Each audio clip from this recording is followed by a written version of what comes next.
Hey guys, welcome back to another movie review. Today we are reviewing Blade Runner 2049. Now, if you have not seen our review of the original movie, go ahead and check it out. It'll be up in the corner. And let's get into it. So, if you saw our earlier review, you should go watch it. But if you don't want to go over there, we didn't like the original very much. We don't hate it by any means, but this is a movie, the original at least, is something of a cult classic, and it very much has a dedicated following that get very up in arms at people who do not like the movie. So we just didn't enjoy it that much. So, summation of that video. So, going into this one, though, we really tried to keep an open mind. I know we are both pretty interested in seeing how it turned out because we liked the cast. I really love the director. The trailers looked great. So we're really hopeful that this one would be actually good. Now, one of the highlights of this movie, I think, were the characters, and especially the actors' performances. I thought that Ryan Gosling, who is by far the lead for this film, did a really good job. Yeah, I would agree, and Harrison Ford's part was great as well. I thought for someone who hasn't visited this character in many, many years, 40 years? Yeah, and I've never been super impressed with Harrison Ford's acting, but I felt really? I feel like especially lately, I feel like sometimes he kind of phones it in. Or Harrison Ford plays Harrison Ford in all of his movies, and he's one of those actors, but I actually felt like he brought some good emotion and gravity to this character. I also really enjoyed Robin Wright's performance, as well as several of the other female characters. I just think that most of the characters and the parts played by the actors and actresses were really well done. So this is a spoiler-free review, however, we still want to touch on the plot of the movie without going into, too much detail. This plot, I think, was very reminiscent of the first one, not necessarily in the details that happened, but the way that it was paced in a lot of ways. One of my big issues with the first one is that it's very slow. It's very much a slow burn, and this one is no different. In fact, I would say in some parts it was even more of a slow burn, torturously so, for my tastes.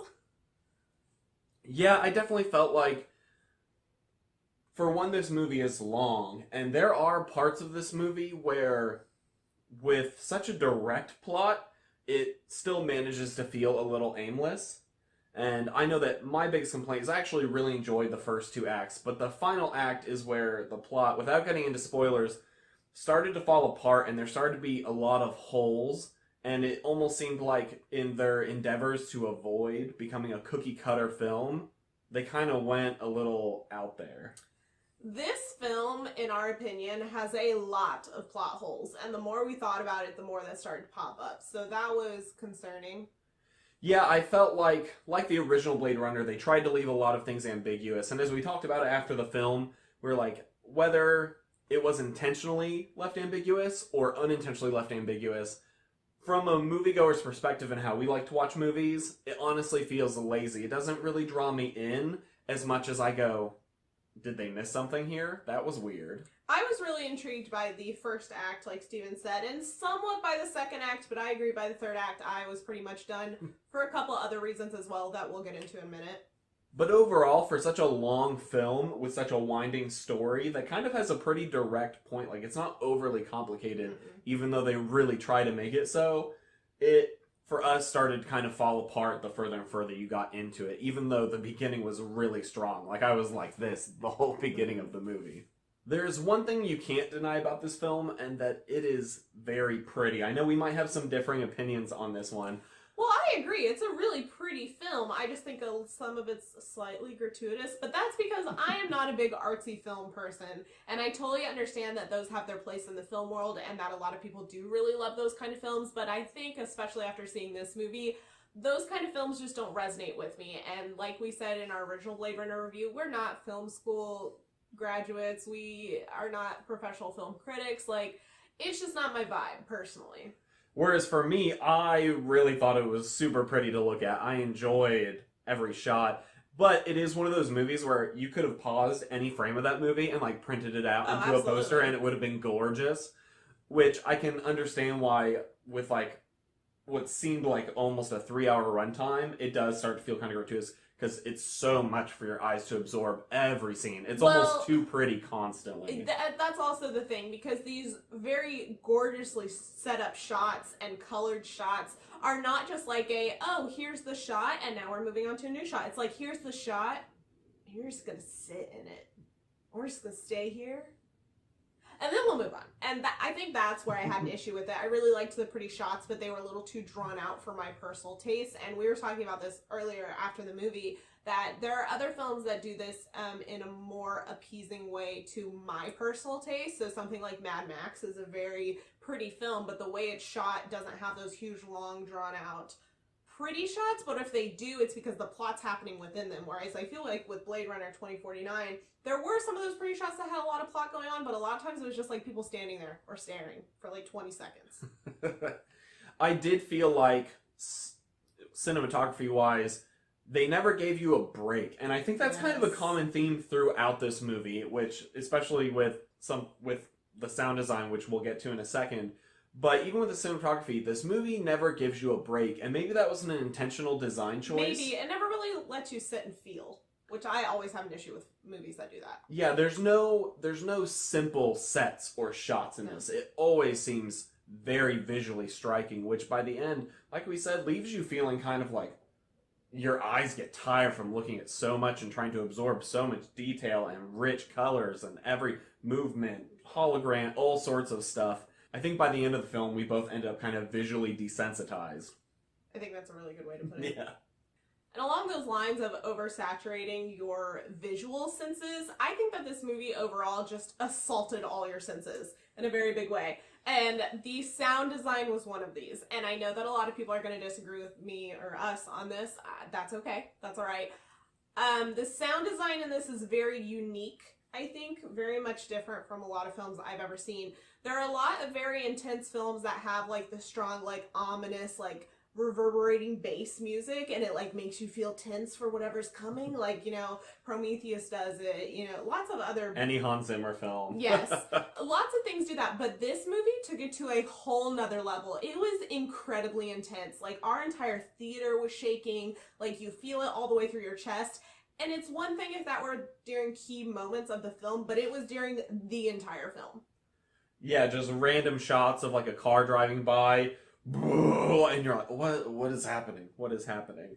It was very jarring throughout the film, and honestly, I think hurt our enjoyment of the film. It took both of us out of it. And it impacted me really negatively, and this is going to be a completely personal, individualized experience, I realize that, but I do want to share it for those who may have similar reactions to things like this. So I'm someone who suffers from anxiety and occasional panic attacks, but the only time I've ever had panic attacks is because of emotional distress. That's the only thing that's ever triggered them for me. This movie triggered a panic attack, and I have never ever experienced that with a movie ever before, and it was purely because of this reverberating sound, and it was something I didn't really notice towards the beginning of the film. It was just kind of annoying. Like, I was like, oh, that's really intense and like puts me on edge, and I don't really like it. And because it was so constant throughout the entire film, it basically sent my body into panic mode and told my body that I was in a dangerous situation. I needed to get out of it. And it was a very strange experience. So if you are someone who suffers from panic attacks, particularly triggered by sound or vibrations, I recommend maybe not seeing this in a huge theater. You should probably still see it, but I think a home setting would possibly be better for that, just as a warning. Yeah, we were very curious if, like, watching it in a home setting, it's not quite as intense. Because, yeah, like, you feel it through your chest, like, your chairs are, like, shaking. And it is very consistent throughout the film. And for me, it didn't affect me that way, but it did pull me out of the film. Every time it did that, by the end, it was just, like, visually very desensitizing, almost. Where by the end, you're like, ugh. It makes you feel tired having to listen to that. That being said, some of the sound design was really good. There were definitely moments that I really enjoyed because the sound design on this is very pointed. Like, there's a lot of scenes where there's nothing going on because they're in like this abandoned room or whatever, and it's just two characters, and you can hear every little like drop of a cup or, you know, click of a animal's paws on the ground, like stuff like that. It's very just overwhelming. Like ASMR tingly in your Yes. ears. Yeah. It's very strange. I don't remember seeing many other movies or TV shows or anything like that that do that so consistently. I've seen pieces of it done like that. Like there's an episode of Buffy that does that extremely well, and it's one of my favorite episodes. But I've never seen something do that for 2.5 hours. Yeah, and actually, like, if you go back and watch I know we're calling back to our Blade Runner review a lot, but that's because it's the sequel, and we actually said one of our favorite parts of that was the soundtrack. And Yes. they carry a little bit of notes through that, but it's not as consistent as I would like. There's a lot more deep bass and not as much almost like the magical, like, tinglies and the ting ting ting, you know, and the actual music and the synth. There's really only like 2 scenes where they have like synth going. Overall, I think we felt pretty similarly about this film as we did the original film. The only plus for me personally was that the visual cinematography in this film I liked a lot better than the first one.